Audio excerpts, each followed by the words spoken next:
Hello दोस्तों, मेरा नाम है नितिन ज्ञानानी और आप देख रहे हैं वन स्टॉप केमिस्ट्री। तो दोस्तों, आज का जो हमारा टॉपिक होने वाला है वो क्लास 12 का एक बहुत ज़्यादा इम्पॉर्टेंट चैप्टर होने वाला है। क्लास 12 का ये चैप्टर नंबर पहले 4 हुआ करता था, अभी चैप्टर नंबर 3 हो गया है। न्यू एनसीईआरटी के अकॉर्डिंग नया सिलेबस जो आया है अपना, है ना, उसके अकॉर्डिंग ये चैप्टर नंबर क्या हो चुका है, 3 हो चुका है। इस चैप्टर का जो नाम है वो है केमिकल काइनेटिक्स। ठीक है, इस चैप्टर का जो नाम है उसका नाम है केमिकल काइनेटिक्स। काफ़ी इंपॉर्टेंट चैप्टर है, बहुत ज़्यादा अच्छे क्वेश्चन इधर से बनते हैं। इस चैप्टर का वेटेज बोर्ड में तो इंक्रीज हो ही गया है, क्योंकि पहले तो अपने ज़्यादा चैप्टर हुआ करते थे, अब अपने चैप्टर्स कम हो चुके हैं। तो ओवरऑल इस चैप्टर का वेटेज अब क्या हो चुका है, ज़्यादा हो चुका है। ये बात आपको ध्यान रखनी है।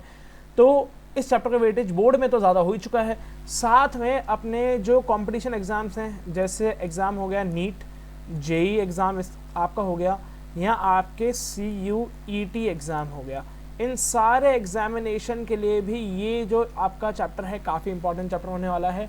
और मैं आपको एक चीज़ बताऊँ ना, ये बहुत ज़्यादा इजी चैप्टर भी है। मतलब आपको थोड़ी बहुत फिजिक्स आती है ना, तो फिजिक्स से थोड़ा सा रिलेटेड ही चैप्टर ये होने वाला है, क्योंकि फिजिक्स में आपने स्पीड वगैरह ये सब चीज़ें पढ़ी होंगी।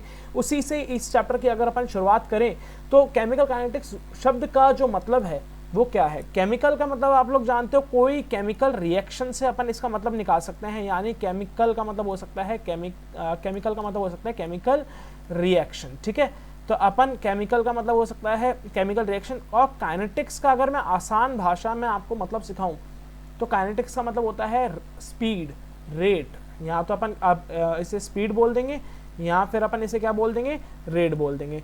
तो मैं बहुत आसान तरीके से बोलूँ तो ये क्या होता है, किसी भी केमिकल रिएक्शन की स्पीड या फिर रेट को पता लगाने का जो तरीका है, उस चीज़ को अपन स्टडी करने वाले हैं इसी चैप्टर में, जिसका नाम है केमिकल काइनेटिक्स। बहुत ज़्यादा अच्छा चैप्टर होने वाला है, बहुत आसान चैप्टर भी अपन इसे बोल सकते हैं। काफ़ी शॉर्टकट ट्रिक्स मैं इसमें बताने वाला हूँ आप लोगों को, चीज़ें अच्छे से बनती भी जाएंगी आप लोगों की। क्वेश्चंस भी अपन भरपूर इसके सॉल्व करेंगे। नीट और जेईई के लिए इसके लिए जो क्वेश्चंस होंगे वो एक नेक्स्ट वीडियो में आएंगे, तो आप इस वीडियो को कंप्लीट जरूर देखें। और केमिकल काइनेटिक्स का ये जो वीडियो है वो आप ज़रूर पूरा देखें, अपने दोस्तों के साथ ज़रूर शेयर इसे करें। चलो अपन है ना इस चैप्टर को थोड़ा सा स्टार्ट करते हैं। देखो मैं आपको बताता हूँ, सबसे पहले केमिकल काइनेटिक्स में जो केमिकल वर्ड है उसका मैं आपको मतलब सिखा ही चुका हूँ। केमिकल का मतलब होता है केमिकल रिएक्शन। केमिकल का मतलब होता है केमिकल, कोई सी भी केमिकल रिएक्शन की अगर अपन बात कर लें तो इसका मतलब होता है केमिकल रिएक्शन। काइनेटिक्स का मतलब होता है बेटा स्पीड। काइनेटिक्स का मतलब होता है स्पीड। यानी इस चैप्टर में अपन क्या करने वाले हैं, किसी भी केमिकल रिएक्शन की स्पीड के बारे में जानेंगे। लेकिन देखो यार, फिजिक्स की टर्म है स्पीड, अच्छा नहीं लगता कि अपन फिजिक्स की टर्म्स को चुराएं। अपन एक केमिस्ट्री की टर्म लेके आते हैं, उसका नाम है रेट। क्या है उसका नाम, रेट। यानी अपन क्या करने वाले हैं, किसी भी केमिकल रिएक्शन की जो रेट होने वाली है उसको अपन इस चैप्टर में स्टडी करेंगे। काफ़ी इंपॉर्टेंट ये चैप्टर होने वाला है, तो इसे चलो अब देखते हैं।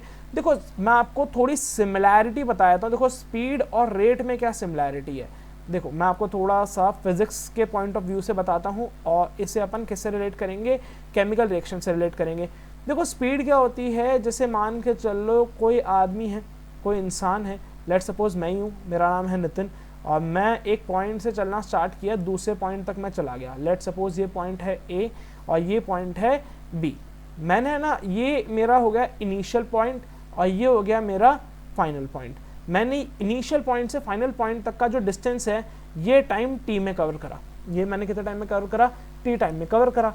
तो अगर मैं इसकी स्पीड निकालूं तो स्पीड अपन कैसे निकालते हैं कि भाई अपन ने फाइनल पोजीशन तक पहुंचने के लिए टोटल डिस्टेंस कितना कवर करा है इनिशियल से लेकर फाइनल तक। जैसे यहाँ पे मैं लिख लूँ टोटल डिस्टेंस। टोटल डिस्टेंस कैसे निकालेंगे अपन लोग, फाइनल माइनस इनिशियल। यानी फाइनली जो पॉइंट आएगा उससे अपन माइनस कर देंगे इनिशियल पॉइंट से, और डिवाइड कर देंगे किससे, टाइम से। यानी total distance divide by total time. यानी फाइनल जो कोऑर्डिनेट होगा, फाइनल जो पॉइंट होगा, वो वैल्यू उसको अपन माइनस कर देंगे इनिशियल वैल्यू से। तो ये क्या कहलाती है बेटा, अपनी कहीं ना कहीं स्पीड कहलाती है। ऐसे ही आप लोगों ने थोड़ा बहुत स्पीड के बारे में पढ़ा होगा, total distance upon total time से आपने स्पीड को जाना होगा। अगर मैं रेट की बात करूं बेटा, तो रेट होता क्या है, जैसे कोई केमिकल रिएक्शन है, केमिकल रिएक्शन के आपको है ना दो बड़े हिस्से ध्यान रखने हैं। दो बड़े हिस्से आप क्या ध्यान रखेंगे, सबसे पहला होता है आपका एक रिएक्टेंट और दूसरा होता है आपका प्रोडक्ट। ये अपन लोगों ने सुना होगा, आपको पक्का पता है कि भाई एक होता है रिएक्टेंट और दूसरा होता है बेटा कहीं ना कहीं आपको पता है, इसको बोलते हैं अपन लोग प्रोडक्ट बोलते हैं, ठीक है। तो जो आर से अपन डिनोट कर रहे हैं इसे बोला जाएगा रिएक्टेंट और जो पी है उसे बोला जाता है बेटा प्रोडक्ट, ठीक है। ये हो जाएगा आपका प्रोडक्ट। तो इसमें अपन क्या करेंगे, इसमें लेंगे अपन कंसंट्रेशन। देखो कोई सी भी रिएक्शन हो गई उसमें अपन केमिस्ट्री में कोई सी भी रिएक्शन को डिनोट करते हैं तो एक बहुत इंपॉर्टेंट टर्म अपन लोग पढ़ते हैं, सबने पढ़ी होगी, इससे पहले वाले चैप्टर्स भी आपने पढ़े होंगे कहीं ना कहीं। चैप्टर नंबर क्लास 11 में चैप्टर नंबर 1 मोल कंसेप्ट पढ़ा होगा। तो कहीं ना कहीं रिएक्टेंट में जो अपन चीज़ें पढ़ते हैं वो कहीं ना कहीं किससे रिलेट होती हैं बेटा, कंसंट्रेशन से रिलेट होती हैं। कहीं ना कहीं कहाँ से रिलेट होंगी बेटा, ये कंसंट्रेशन से। लेट सपोज किसी टाइम जीरो पे, यानी टाइम जीरो पे अपन मान लें रिएक्टेंट की जो कंसंट्रेशन थी वो कितनी थी A0, और टाइम t के बाद यानी टाइम कुछ टाइम बीत गया, रिएक्शन स्टार्ट हो चुकी है। इनिशियली तो अपन रिएक्टेंट ही लेते हैं, प्रोडक्ट तो अपन को कुछ मिलता नहीं है। तो इनिशियली टाइम जीरो पे जो A की जो मतलब जो रिएक्टेंट की कंसंट्रेशन थी वो कितनी थी, A0 थी। लेकिन किसी टाइम t पे इसकी जो कंसंट्रेशन है ये डिक्रीज हो गई है। ये क्या हो चुकी है बेटा, अब डिक्रीज हो गई है, और डिक्रीज होने के बाद ये जो कंसंट्रेशन हो चुकी है वो हो चुकी है AT, यानी किसी टाइम t पे इसकी जो कंसंट्रेशन हो चुकी है वो कितनी हो गई है, AT। तो अपन इसके लिए अगर रेट निकालें तो रेट कैसे निकालेंगे बेटा, चेंज इन कंसंट्रेशन। चेंज कैसे निकालेंगे, यहाँ पे मैं लिख लेता हूँ change in concentration, change in concentration upon time. कैसे निकालने वाले हैं अपन इसमें, चेंज इन कंसंट्रेशन यानी रिएक्टेंट की कंसंट्रेशन में जितना चेंज आया है उसको डिवाइड कर देंगे किसी टाइम पीरियड से। जो भी टाइम पीरियड होगा इसका जो भी टाइम पीरियड होगा उससे अपन क्या कर देंगे, डिवाइड कर देंगे। तो इस चीज को आप लोगों को ध्यान में रखना है कि जो रेट है उसको निकालने का फॉर्मूला भी बिल्कुल एज इट इज स्पीड जैसा ही होता है। स्पीड का फॉर्मूला होता है total distance upon total time, वैसे ही रेट का फॉर्मूला क्या होने वाला है, change in concentration upon time. यानी जो भी कंसंट्रेशन में चेंज आया है, यानी जो भी कंसंट्रेशन में बदलाव आया है उसको अपन डिवाइड कर देंगे किससे, टाइम से डिवाइड कर देंगे। यानी रेट का यहाँ पे जो फॉर्मूला बनने वाला है वो क्या बनने वाला है, फाइनल कंसंट्रेशन यानी फाइनल यानी AT, ये अपनी फाइनल कंसंट्रेशन है। ये जो कंसंट्रेशन हो जाएगी वो कौन सी हो जाएगी, अपने फाइनल कंसंट्रेशन, और ये जो कंसंट्रेशन हो जाएगी ये कौन सी हो जाएगी, इनिशियल कंसंट्रेशन। तो अपन क्या करेंगे, फाइनल को माइनस कर देंगे इनिशियल से, डिवाइड कर देंगे किससे, T से, और ये अपना फॉर्मूला बन जाएगा किसका, रेट का फॉर्मूला बन के आपका तैयार हो जाएगा। तो बहुत आसान सा फॉर्मूला है, बिल्कुल अपन इसे स्पीड के फॉर्मेट में ही पढ़ सकते हैं। आप लोगों ने क्लास 11 में स्पीड पढ़ी होगी, क्लास 12 में आप रेट पढ़ रहे हो, बात सेम है। अगर है ना मैं इसे थोड़ा सा अपने मतलब बोर्ड एग्जाम में अपन ऐसे तो समझाएंगे नहीं भाई जो रेट है वो स्पीड के बराबर है, फिर तो आपको बढ़िया ही नंबर मिलने वाले होते हैं, है ना। तो अपन इसमें जो थोड़ा तरीका जो होता है रेट को डिफाइन करने का वो भी मैं कर ही देता हूँ, ठीक है। तो सबसे पहले मैं आपको यहाँ पे रेट को डिफाइन कर देता हूँ आसान फॉर्मेट में। अगर अपन एक बार रेट को डिफाइन कर लें आसान फॉर्मेट में तो रेट होता क्या है, रेट की अगर मैं डेफिनेशन लिख लूँ तो यहाँ पे सबसे पहले रेट की डेफिनेशन क्या आएगी, it is the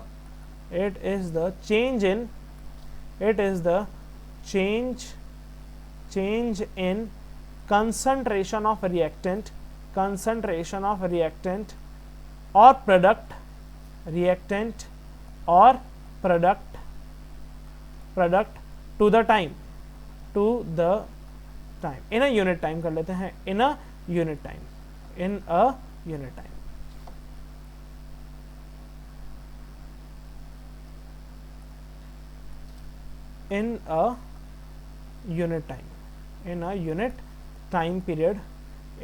time period is called rate। यानी रेट क्या होता है कि अपन है ना रिएक्टेंट और प्रोडक्ट की कंसंट्रेशन में चेंज निकालेंगे, उसे डिवाइड करेंगे एक टाइम पीरियड से, जो टाइम पीरियड अपन को गिवन होगा उसी को क्या बोलते हैं अपन लोग, रेट बोलते हैं। अब जैसे अपने को है ना कोई रिएक्टेंट दे रखा है, ये कन्वर्ट हो गया किसके अंदर, प्रोडक्ट के अंदर कन्वर्ट हो गया, तो अपन इसकी रेट कैसे निकालेंगे बेटा, रेट निकालेंगे अपन इसमें change in concentration of reactant, यानी रिएक्टेंट की कंसंट्रेशन में change upon change in time period. और अपन है ना प्रोडक्ट की भी कंसंट्रेशन में निकाल सकते हैं, change in concentration of product upon change in time period. यानी अपन ने प्रोडक्ट की कंसंट्रेशन में चेंज निकाला, उसको डिवाइड कर दिया किससे, टाइम पीरियड से, तो उसी को ही अपन क्या बोलेंगे बेटा, उसी को ही अपन बोलेंगे रेट बोलेंगे। आई होप यहाँ तक आप लोगों को समझ में आ रहा होगा। काफ़ी इंटरेस्टिंग ये लेक्चर होने वाला है, काफ़ी इंटरेस्टिंग ये टॉपिक भी होने वाला है आपके एग्जाम पॉइंट ऑफ व्यू से, है ना। अब है ना इसमें एक चीज़ ध्यान रखनी है, आपको पता है भाई गाड़ी हमेशा आगे की तरफ चलती है, तो वैसे ही रिएक्टेंट जो है ना बेटा वो प्रोडक्ट में जब चेंज होगा, रिएक्टेंट में जो चेंज आएगा जब वो प्रोडक्ट में कन्वर्ट होगा, तो जब रिएक्टेंट जो होगा वो प्रोडक्ट में कन्वर्ट होगा तो रिएक्टेंट की कंसंट्रेशन डिक्रीज होती है। रिएक्टेंट की कंसंट्रेशन क्या होती है, हमेशा डिक्रीज होती है। रिएक्टेंट की कंसंट्रेशन में हमेशा क्या आता है, डिक्रीमेंट आता है। सॉरी ये कैमरा थोड़ा सा हिल गया था। रिएक्टेंट की कंसंट्रेशन में हमेशा क्या आएगा बेटा, चेंज आएगा, रिएक्टेंट की कंसंट्रेशन डिक्रीज होगी। तो अपन क्या करेंगे, रिएक्टेंट की कंसंट्रेशन डिक्रीज होगी तो इसके आगे माइनस साइन लगाएंगे, और प्रोडक्ट की कंसंट्रेशन इंक्रीज होती है तो इसके आगे कौन सा साइन लगाएंगे, पॉजिटिव साइन लगाएंगे। यहाँ पे जो नेगेटिव साइन है, नेगेटिव साइन डिनोट कर रहा है कि भाई जो कंसंट्रेशन है, concentration of reactant always decreases, concentration of reactant always decrease, यानी हमेशा जो कंसंट्रेशन होती है वो क्या होती है, डिक्रीज होगी। ये आप लोगों को ध्यान में रखना है। और पॉजिटिव साइन का मतलब क्या होता है बेटा, कंसंट्रेशन ऑफ रिएक्टेंट क्या होती है, इंक्रीज होती है। कंसंट्रेशन ऑफ रिएक्टेंट हमेशा इंक्रीज होती है, ये भी आप लोग को ध्यान में रखना है। तो ये क्या रहेगा, कुछ फॉर्मूला रहेगा। तो इस फॉर्मूले के साथ कुछ यूनिट की भी बात अपन कर लें। हर चीज़ की यूनिट तो होती है, आपने ना वेलोसिटी पढ़ा था, वेलोसिटी भी कुछ यूनिट होती है, वैसे ही इसकी भी क्या होती है, एक यूनिट होती है। क्या यूनिट होती है मैं आपको समझाता हूँ। मुझे पता आर क्या है, यहाँ पे कंसंट्रेशन है। कंसंट्रेशन की यूनिट क्या होती है बेटा, मोल पर लीटर होती है। सर हमने पढ़ा था मोलैरिटी की यूनिट होती है। कंसंट्रेशन का मतलब मोलैरिटी एक तरह से अपन ले सकते हैं, और टाइम का मतलब क्या होता है बेटा, सेकंड। लेकिन टाइम क्या है अपने डिनोमिनेटर में, तो यहाँ पे सेकंड इनवर्स आ जाएगा। तो रेट की जो यूनिट होगी बेटा इस केस में क्या आएगी, मोल लीटर इनवर्स। क्या यूनिट आएगी इसके अंदर बेटा, मोल लीटर इनवर्स इसकी यूनिट आने वाली है। ठीक है, तो ये बहुत आसानी से मैंने आप लोगों को डिस्क्राइब किया है। रेट क्या होता है, प्रोडक्ट में जो चेंज आ रहा है, कंसंट्रेशन में जो चेंज आ रहा है, कंसंट्रेशन किसकी, रिएक्टेंट की कंसंट्रेशन या फिर प्रोडक्ट की कंसंट्रेशन में जो चेंज आ रहा है एक यूनिट टाइम पीरियड में, उसे ही अपन क्या बोलते हैं, रेट बोलते हैं। उसे अपन क्या बोलेंगे, रेट बोलेंगे। नेगेटिव साइन हमेशा रिएक्टेंट की रेट की तरफ आता है, और पॉजिटिव साइन हमेशा प्रोडक्ट की रेट की तरफ आएगा ही आएगा। तो ये कुछ चीज़ें हैं आप लोगों को ध्यान में रखनी है। तो सबसे पहला फॉर्मूला अपन लोगों ने पढ़ लिया है। उसके बाद अगर मैं बात करूं, मान के चलो कोई रिएक्शन है, जैसे एक जनरल मैं रिएक्शन ले ली, ए जो है ये अपने बी के साथ रिएक्शन कर रहा है, और किस में कन्वर्ट हो रहा है बेटा, ये सी में कन्वर्ट हो रहा है, और यहाँ पे डी का फॉर्मेशन भी कर रहा है। ये अपन ने एक जनरल रिएक्शन पढ़ी है। इसमें आप लोगों को पता होना चाहिए ये ए और बी तो किसकी तरह एक्ट करेंगे बेटा, रिएक्टेंट की तरह एक्ट करेंगे। ए और बी किसकी तरह एक्ट करने वाले हैं, रिएक्टेंट की तरह एक्ट करने वाले हैं, और सी एंड डी किसकी तरह एक्ट करने वाले हैं, प्रोडक्ट की तरह एक्ट करने वाले हैं। ये आपको ध्यान रखना है, ये एक्ट करने वाले हैं प्रोडक्ट की तरह। पता ही है प्रोडक्ट की तरह एक्ट क्या करेंगे, प्रोडक्ट है ही है अपने डी और जो सी हैं, सी और डी जो है ये प्रोडक्ट है ही हैं। इसमें आपको एक चीज़ ध्यान रखनी है, ये जो ए है, ए और बी है ना, यहाँ अपन बात कर लें सी और डी की भी बात कर लें। यानी अपन यहाँ पे ये जो स्मॉल ए स्मॉल बी दिख रहा है आप लोगों को, स्मॉल ए स्मॉल बी दिख रहा है, और स्मॉल सी और स्मॉल डी दिख रहा है, इसको बोला जाता है आपके स्टोइशियोमेट्रिक कोफिशिएंट। सुना होगा ना, स्टोइशियोमेट्रिक कोफिशिएंट इसे बोला जाता है, स्टोइशियोमेट्रिक कोफिशिएंट अपन इसे बोलेंगे। ठीक है बेटा, इसको बोला जाएगा स्टोइशियोमेट्रिक कोफिशिएंट। ठीक है, ये अपना होगा स्टोइशियोमेट्रिक कोफिशिएंट, और इसमें ए बी तो रिएक्टेंट है ही हैं। इनके लिए अगर आपको रेट निकालनी है तो इसका एक जनरल फॉर्मूला मैं आपको बताने जा रहा हूँ। इसके लिए अगर आपको रेट निकालनी है तो रेट कैसे लिखेंगे, इसके लिए एक मैं बहुत जनरल फॉर्मूला दे रहा हूँ, ये आप लोगों को याद होना चाहिए, और इसको अपन क्या करेंगे, प्रैक्टिस भी करेंगे।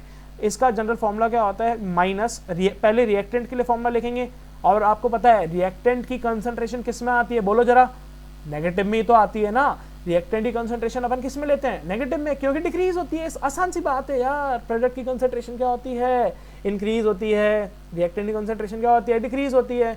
रिएक्टेंट की कंसंट्रेशन डिक्रीज होती है, इस वजह से ही नेगेटिव में आती है, और प्रोडक्ट की कंसंट्रेशन इंक्रीज होती है, इस वजह से ही पॉजिटिव में आती है। तो यहाँ पे आपको ध्यान रखना है, जो अपना ए है वो है रिएक्टेंट, तो रिएक्टेंट की कंसंट्रेशन डिक्रीज हो रही है, तो अपन इसे लिखेंगे -1 अपॉन इसका ए का स्टोइशियोमेट्रिक कोफिशिएंट कितना है, स्मॉल ए, तो 1 upon small A, change in concentration of A upon change in time will be equals to B आ जाएगा। लेकिन ये भी एक रिएक्टेंट है, तो इसमें अपन लिखेंगे 1 upon B, change in concentration of B upon change in time. वैसे जब अपन है ना इसको भी इक्वेट करेंगे, इस ये भी किसके इक्वल होगा, प्रोडक्ट की कंसंट्रेशन के चेंज के, लेकिन अपन इसे साइन लगाएंगे प्लस का, और इसका स्टोइशियोमेट्रिक कोफिशिएंट कितना है बेटा, C, change in concentration of C upon change in time. वैसे ही डी आएगा, यहाँ पे आएगा plus 1 upon D, change in concentration of D upon change in time period. ये क्या बन जाएगा बेटा, एक आपका आसान सा रेट का एक जनरल फॉर्मूला बन जाएगा। ये एक फॉर्मूला आपको याद रखना है। सर अब इसे अप्लाई करना सिखा दो तो मज़ा आ जाए, मतलब है ना, इसे अगर हम अप्लाई करना सीख लें तो हमें समझ में भी आ जाएगी कई चीज़ें, है ना। अपन एक बार अप्लाई करना भी देख लेते हैं, कैसे अपन इस फॉर्मूले को अप्लाई करते हैं। इस फॉर्मूले को अप्लाई करने के लिए मैं आपको बताता हूँ एक जनरल इक्वेशन, जैसे आपने बहुत बार इस इक्वेशन को जरूर पढ़ा होगा। अगर मैं बात करूं, बहुत बार आपने इस इक्वेशन को पढ़ा होगा जिसका नाम है N2 plus H2 gives NH3, यानी nitrogen plus hydrogen gives ammonia. ये रिएक्शन आप लोगों ने मतलब 11th-12th के लेवल तक काफ़ी बार पढ़ ली है, काफ़ी बार ये आप लोगों ने सीख ली है, कोई बड़ा इशू इसके अंदर है नहीं। एक मिनट रुक जाओ। हाँ, तो मैं ये बोल रहा था कि ये जो इक्वेशन है ये आपने काफ़ी बार पढ़ी होगी, 100% आपने काफ़ी बार पढ़ रही है। इसे हैबर्स प्रोसेस बोलते हैं, याद होगा आप लोगों को, हैबर्स प्रोसेस इसे बोला जाता है, काफ़ी इंपॉर्टेंट प्रोसेस है, ठीक है। लेकिन इस इक्वेशन को अप्लाई करने से पहले, इस इक्वेशन के लिए रेट समझने से पहले अपन को इसमें समझना पड़ेगा, सबसे पहले इस इक्वेशन को बैलेंस करना पड़ेगा, ठीक है। कैसे बैलेंस करेंगे, इसमें आप लोगों को एक चीज़ ध्यान रखनी है, यहाँ पे नाइट्रोजन कितने हैं, 2 हैं, तो यहाँ पे भी आप 2 लगा लो। आपको आता है बैलेंस करना, ये बहुत बच्चों वाली चीज़ है, ये अपन नहीं सीखेंगे यहाँ पे, ये आपको आती है बैलेंस करना, आप लोग कर सकते हो आराम से, आप इसे सीख सकते हो, ठीक है। यहाँ पे अपन ने क्या लगा दिया, इसे 3 लगा दिया, ये बैलेंस हो चुकी है इक्वेशन। अगर मैं इस इक्वेशन के लिए क्या देखूँ, रेट देखूँ, है ना, इस इक्वेशन के लिए अपन क्या देखें, एक बार रेट देखें। तो इस इक्वेशन के लिए जो रेट आ रही है तो उसको अपन कैसे लिखेंगे बताओ, बोलो बोलो।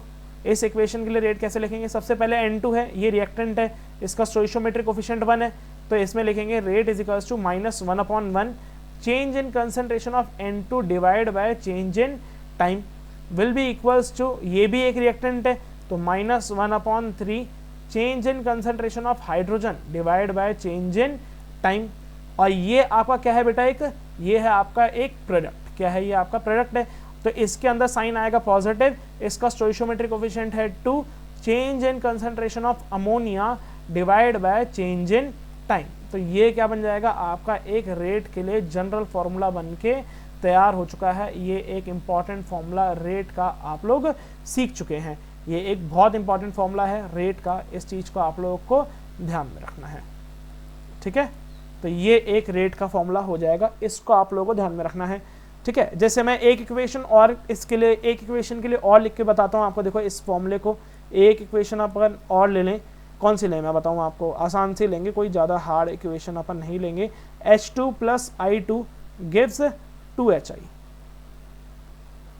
ठीक है, H2 plus I2 gives 2HI। ये इक्वेशन ऑलरेडी बैलेंस्ड है, मैंने इसे पहले से ही बैलेंस कर दिया है, ये इक्वेशन ऑलरेडी बैलेंस्ड है, ठीक है, ध्यान रखना है इस चीज़ का।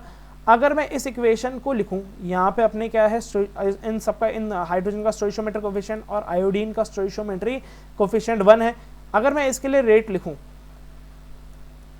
इसके लिए मैं रेट लिखूं, तो इसका फॉर्मूला होगा -1 upon 1 change in concentration of H2 divide by change in time, that will be equals to -1 upon 1 change in concentration of I2 divide by change in time, that will be equals to plus, ये HI किस में आएगा, plus में आएगा, तो +1 upon 2 change in concentration of HI upon change in time. तो ये जो आपका जो जनरल फॉर्मूला हो गया बेटा रेट का, इस चीज़ को आप लोगों को ध्यान रखना है, ठीक है, इस चीज़ को आप लोग ध्यान रखेंगे। लेकिन इसके साथ एक पॉइंट और मैं आपको सिखाना चाहूँगा, एक पॉइंट और आपको ध्यान रखना है। अगर मैं बात करूँ, इसमें एक पॉइंट आता है जिससे मैं आपको बात करूँ, रेट ऑफ डीकम्पोजिशन,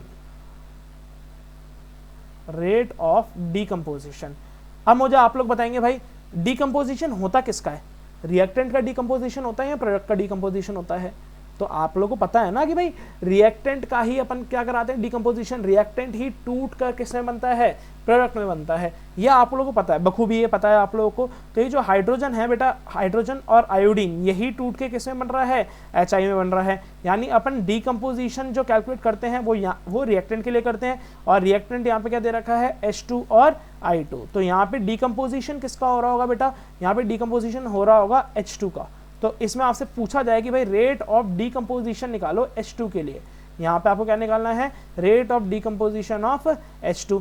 तो इसका फॉर्मूला क्या होता है बेटा, इसका फॉर्मूला ये होगा कि भाई जो आपका change in concentration of H2 upon change in time period, लेकिन इसके साथ ये जो माइनस साइन आया है ना बेटा, इसको भी आप लोग इंक्लूड करेंगे। यानी ये जो पूरी वैल्यू है, इस स्टोइशियोमेट्रिक कोफिशिएंट को छोड़ दो, ये जो पूरी वैल्यू आ रही है यही क्या कहलाएगी, आपके rate of decomposition of H2। क्या कहलाएगी, आपके rate of decomposition of H2।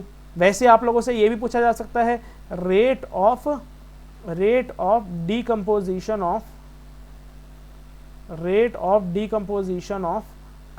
I2 का रेट ऑफ डिकम्पोजिशन ही पूछा जा सकता है। तो वही इसका फॉर्मूला भी सेम रहेगा, बस स्टोइशियोमेट्रिक कोफिशिएंट को छोड़ दो, ये माइनस का साइन इसके अंदर इंक्लूड करो, और फॉर्मूला क्या बन जाएगा, minus change in concentration of I2 upon change in time. वैसे ही मुझे बताओ अपने प्रोडक्ट का क्या हो रहा है, फॉर्मेशन हो रहा है, प्रोडक्ट का क्या हो रहा है, फॉर्मेशन। तो अपन इसमें लिखेंगे रेट ऑफ फॉर्मेशन। क्या लिखेंगे बेटा, rate of formation of I2। यहाँ पे अपन लिख लेंगे rate of formation of HI, sorry not I2, ये हो जाएगा HI। और इसका भी फॉर्मूला क्या होगा बेटा, बस इस स्टोइशियोमेट्रिक कोफिशिएंट को छोड़ दो, बाकी ये जो पॉजिटिव साइन के साथ आपकी जो वैल्यू आ रही है वो आपका फॉर्मूला बन जाएगा, change in concentration of HI upon change in time period. तो ये होते हैं रेट ऑफ डिकम्पोजिशन और रेट ऑफ फॉर्मेशन। आपको चीज़ क्या ध्यान रखनी है बेटा, रेट ऑफ फॉर्मेशन हमेशा याद रखना है, रेट ऑफ फॉर्मेशन हमेशा निकलेगा प्रोडक्ट के लिए, और रेट ऑफ डिकम्पोजिशन हमेशा निकलेगा रिएक्टेंट के लिए। ये एक छोटी सी बात है, इस चीज़ को आप ज़रूर ध्यान रखें। तो ये आज के लेक्चर में हमने कई छोटे पॉइंट्स पढ़े हैं। सबसे पहले अपन ने ना केमिकल काइनेटिक्स का बेसिक्स पढ़ लिया है। केमिकल काइनेटिक्स क्या होता है, केमिकल काइनेटिक्स वो चैप्टर है जिसमें अपन क्या करते हैं, किसी भी केमिकल रिएक्शन की स्पीड को जानते हैं, उसे बोलेंगे केमिकल काइनेटिक्स। उसके बाद अपन इसमें पढ़ते हैं रेट होता क्या है बेटा, स्पीड होती है। रेट क्या होता है, स्पीड होती है। और उसके बाद मैंने आप लोगों को एक जनरल इक्वेशन के लिए अपन ने रेट निकालना सीख लिया है। नेक्स्ट क्लास में अपन देखेंगे इसके कुछ न्यूमेरिकल्स, इसके कुछ अच्छे न्यूमेरिकल्स मैं लेके आऊँगा आपके लिए, और इसके आगे के टॉपिक्स। धन्यवाद।